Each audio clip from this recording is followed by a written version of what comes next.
రాజకీయాల్లో ఉంటే, పదవుల్లో ఉంటే సినిమాలు చేయకూడదా? రాజకీయాల్లోకి వచ్చిన ప్రతి సినిమా హీరో సినిమాలు వదులుకుంటా అని ఎందుకు ప్రకటిస్తారు? ప్రకటించి ఆనక మాట మార్చి మళ్ళీ సినిమాలు కూడా ఎందుకు నటిస్తూ ఉంటారు? ఆగండి, ఇదంతా నేను పవన్ కళ్యాణ్ కొత్త సినిమా అనౌన్స్ చేశారు జనవరి 1న అని మాత్రమే చెప్పట్లా. తమిళ్ హీరో విజయ్ జననాయకనే తన ఆఖరి సినిమా అని ప్రకటించడంలో అసలు ఆంతర్యం ఏంటి? సినిమాల్లోంచి రాజకీయాల్లోకి వస్తే కనుక సినిమాలు వదులుకోవాలా? ఇది ఒక క్వశ్చన్. వదులుకోకుండా రాజకీయాల్లో ఉంటూ దట్టు పదవుల్లో ఉండి కూడా సినిమాల్లో నటిస్తే పరిణామాలు ఎలా ఉంటాయి? ఈ రెండు క్వశ్చన్స్కి ఈక్వేషన్స్కి సమాధానాలేంటో చరిత్ర తిరిగేస్తే ఏం కనపడుతోందో ఒక్కసారి చూద్దామా?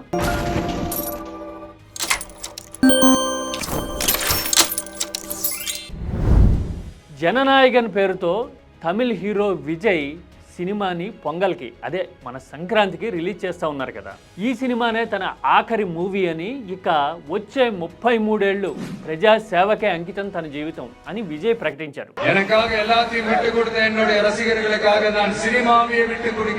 చూశారు కదా, 33 ఏళ్ళ లెక్క ఏంటంటారా? విజయ్ సినిమాల్లోకి వచ్చి 33 ఏళ్ళు అయిందిట. ఇప్పటి వరకు 33 ఏళ్ళు సినిమాల్లో ఉంటే నెక్స్ట్ 33 రాజకీయాల్లో ప్రజా సేవలో ఉంటా అని ఆయన చెప్తూ ఉన్నారు. సినిమాలకే చేయనంటున్నారు. అలా చెప్పడానికి కారణం ఏంటి అని చూస్తే చాలా కారణాలు కనబడతాయి. విజయ్ ప్రకటన చూసిన తర్వాత తెలుగు వాళ్ళు అయితే గనక సినిమా హీరోలు రాజకీయాల్లోకి వచ్చి మొదట్లో ఇలాగే చెప్తారు, తర్వాత సినిమాల్లో కంటిన్యూ అవుతారు. చిరంజీవిని చూడలేదా, పవన్ కళ్యాణ్ చూడలేదా అని మాట్లాడుతూ ఉన్నారు. ఎందుకంటే ప్రజారాజ్యం పెట్టిన కొత్తలో చిరంజీవి ఇక సినిమాల్లో నటించబోనని, పూర్తి సమయం అంతా ప్రజా సేవకే అంకితం అని ప్రకటించడాన్ని చూసాం. ప్రజా జీవితంలోకి వచ్చిన తర్వాత వాళ్ళ సేవకుడిగానే నా జీవితం అంకితం. ఇదేమి సినిమా మాట కాదు. ఎస్, ఇలాగా. ఆ తర్వాత ప్రజారాజ్యాన్ని కాంగ్రెస్ లో విలీనం చేసి సినిమాల్లోకి ఎంట్రీ ఇచ్చి ఇక రాజకీయాల వైపు చూడను అని ప్రకటించడాన్ని కూడా చూసాం. రాజకీయాలకి దూరంగా ఉంటూ సినిమాలకి అతి దగ్గరగా ఉంటూ హక్కును చేర్చుకుంటూ. ఎస్, చూస్తున్నారు కదా ఇలాగా. పవన్ కళ్యాణ్ కూడా అంతే. జనసేన పెట్టిన తర్వాత సినిమాలు వదులుకొని రాజకీయాల్లోకి వచ్చా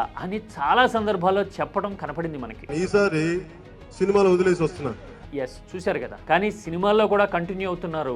ఇప్పుడు లేటెస్ట్ గా సురేందర్ రెడ్డితో మరో సినిమా అనౌన్స్ చేశారు. ఏ రాజకీయాల్లోకి వస్తే సినిమాలు చేయకూడదా, తప్పేంటి అని అడగొచ్చు. అది తప్పు ఒప్పుల గురించి కాదు ఇక్కడ చర్చ.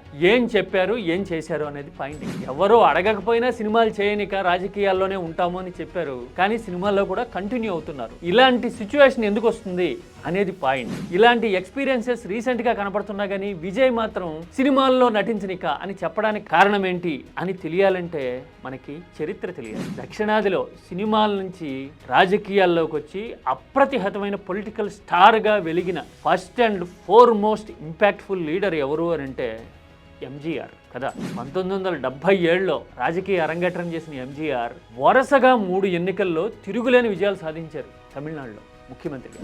ఎంజీఆర్ని కరుణానిధి ఎప్పటికీ ఓడించలేరు అని తమిళనాడే కాదు దేశం అంతా మాట్లాడుకునేది అప్పట్లో. ఎంజీఆర్కి రాజకీయాల మీద అంత పట్టు ఎలా చిక్కింది అంటే ఆయన సినిమాలు వదిలేసుకున్నారు.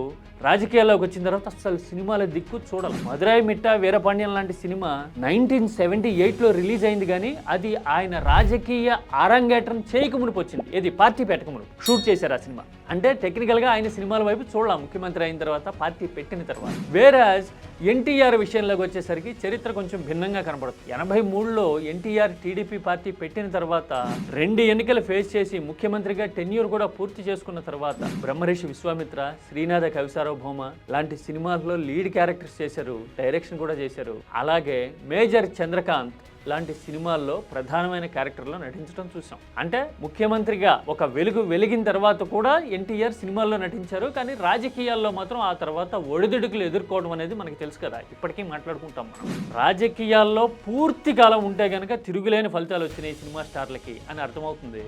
అలా కాకుండా 2 పడవల మీద కాళ్ళేస్తే గనక ఒడిదుడుకులు ఎదుర్కొన్న సందర్భాలు ఉన్నాయి పార్టీ పెట్టిన వాళ్ళ విషయాల్లో అని మనకి చిరంజీవి, పవన్ కళ్యాణ్ విషయాల్లో రీసెంట్ గా తెలుస్తూ ఉంది, కనపడుతుంది. తాను ఎంజీఆర్ తరహాలో ప్రభావం చూపిస్తాను అనే ఆలోచన ఇవ్వాలనో ఏమో ఇక సినిమాల్లో నటించను అని చెప్తూ ఉన్నారు. వచ్చే ఏప్రిల్, మే మాసాల్లో తమిళనాడులో అసెంబ్లీ ఎన్నికలు జరగబోతున్నాయి.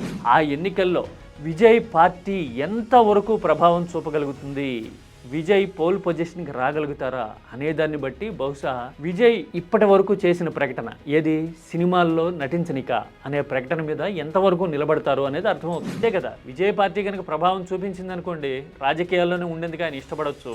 అలా కాదు డిఎంకేనే మరోసారి గెలిచింది అనుకోండి అపోజిషన్లో ఎంతకాలం ఉంటాం, పోరాటం ఎంతకాలం చేస్తాం, అది కూడా 50s లో ఉండగా అనుకుని చిరంజీవి తరహాలో మళ్ళీ సినిమాల వైపు చూసినా చూడొచ్చు. అంతే కదా, రీసెంట్ హిస్టరీ చూస్తే అదే కదా అర్థమవుతుంది. మీరేమంటారు?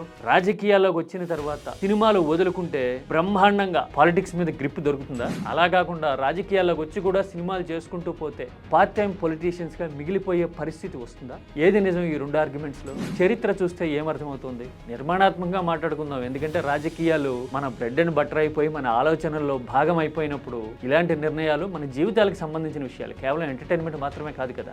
అందుకోసం ఇంతలా మాట్లాడుతున్నది. కానీ మాట్లాడేటప్పుడు ఒపీనియన్ చెప్పేటప్పుడు భాష సంస్కారవంతంగా ఉండాలి అనే విషయాన్ని మాత్రం మనం మర్చిపోవద్దు.